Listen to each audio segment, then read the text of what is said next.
ሰ ረ ቀ ሸ በ ተ ቸ። ሰላም እንዴት ናችሁ የቲክቶክ ቤተሰቦቼ? ዛሬ እዚህ ጋር በተዘረዘሩት በእነዚህ ፊደላቶች ብቻ ቃላት እንዴት እንመሰርታለን? የመጀመሪያ ፊደላቶችን ብቻ መጠቀም ማለት ነው።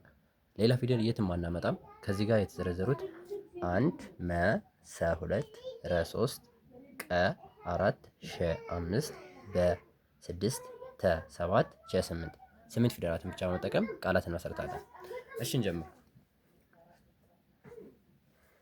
ከመጀመሪያው ስንነሳ መ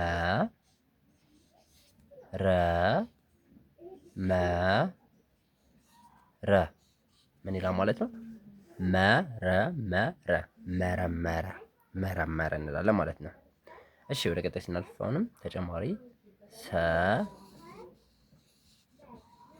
ረ ሰ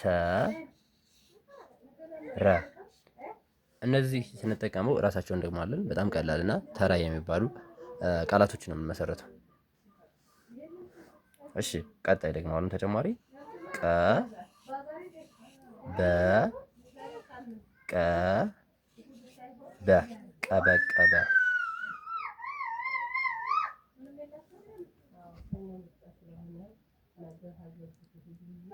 ቀበቀበ። እሺ አሁን ደግሞ ተጨማሪ ሌላ እንሰራለን። በ ረ በ ረ እሺ ውድ ቤተሰቦች እዚህ ጋር አሁን እየተጠቀምነው ያለ ነው። መጀመሪያ መ እዚህ ጋር አለች፣ ረ እዚህ ጋር አለች፣ መረ እዛ እነዚህን ራሳቸውን እንደግማቸዋለን። መረመረ። ሰ እዚህ ጋር አለች፣ ረ እዚህ ጋር አለች፣ ሰረ ስንደግማት ሰረሰረ። ቀ እዚህ ጋር አለ፣ በዚህ ጋር አለች፣ ቀ በ ቀ በ ቀበቀበ ይሆናል ማለት ነው። በ እዚህ ጋር አለች፣ ይኸው ረ እዚህ ጋር አለች፣ በረ በረ በረበረ። ራሳቸውን እንደግማሉ ማለት ነው። ራሳቸውን የሚደግሙ ቃል ነው እየሰራን ያለ ነው ማለት ነው። ተጨማሪ ደግሞ እሺ ተ ተ መ ተ መ ተመተመ ተመ ተመ አለ ማለት ነው። ቀጣይ ቸ ቸ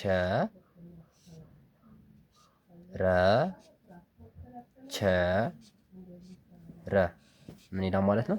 ቸረቸረ ቸረቸረ።